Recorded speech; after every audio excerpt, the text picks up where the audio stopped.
Les 27 ont arraché mardi soir un compromis sur une réforme du marché européen de l'électricité, s'accordant notamment sur l'encadrement du soutien public au nucléaire, objet d'âpres tractations entre Paris et Berlin. La nouvelle est tombée plus tôt que prévu. En marge de sa rencontre avec le chancelier Olaf Scholz la semaine dernière à Hambourg, Emmanuel Macron avait assuré que les 27 États membres de l'Union européenne parviendraient à un accord sur la réforme du marché de l'électricité avant la fin du mois. Celui-ci est finalement survenu quelques jours après, mardi en fin d'après-midi, à l'occasion d'une réunion des ministres européens de l'énergie. Le débrief de la matinale, accord des 27 sur l'énergie 18/10. Au cœur des négociations, l'Allemagne et la France n'étaient pas forcément sur la même longueur d'onde malgré des discours publics qui se voulaient optimistes et fédérateurs. Les deux points cruciaux des échanges portaient sur la place du nucléaire dans le mix énergétique et surtout les mesures spécifiques. Depuis 2 ans et le début de la crise énergétique à l'automne 2021, la France demandait à mettre en place une régulation spécifique pour le nucléaire français mais les Allemands n'en voulaient pas. De la visibilité grâce aux contrats de long terme et des prix plafonnés. Avec l'accord trouvé ce mardi, la France a finalement obtenu cette régulation spécifique à travers 2 leviers.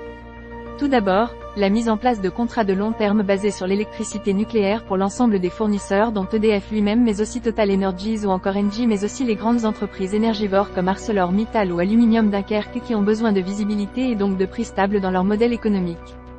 Du côté d'EDF, ces contrats de long terme permettent à l'énergéticien d'avoir de la visibilité sur ses revenus et d'éviter la volatilité des marchés. Le deuxième levier consiste en des prix plafonds de l'électricité. S'il venait à s'envoler sur le marché, il serait ainsi plafonné à la fois pour les consommateurs, particuliers et entreprises.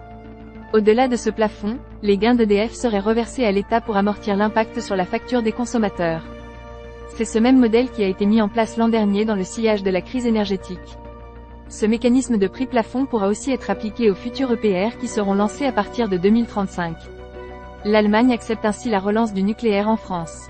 Désormais, il va falloir que le gouvernement applique ces 2 principales mesures dans la nouvelle régulation qui entrera en vigueur fin 2025. C'est actuellement en discussion avec le patron d'EDF Luc Rémont lequel est favorable à ces mesures. Ces contrats de long terme vont être mis en place avec des grandes entreprises et des négociations ont d'ailleurs déjà commencé au cours des dernières semaines. En ce qui concerne le prix plafond qui doit être fixé avant la fin de l'année, il va falloir le négocier avec EDF qui souhaite en avoir un le plus accent aigu LE accent aigu VE accent aigu possible pour pouvoir récupérer plus d'argent tandis que le gouvernement en veut un plutôt bas, autour de 70 € le MWh contre environ 100 € du côté de l'énergéticien, afin que les consommateurs ne payent pas trop cher leur facture d'électricité. Timothée Talby et Mathieu Pecberti. Timothée Talby et Mathieu Pecberti.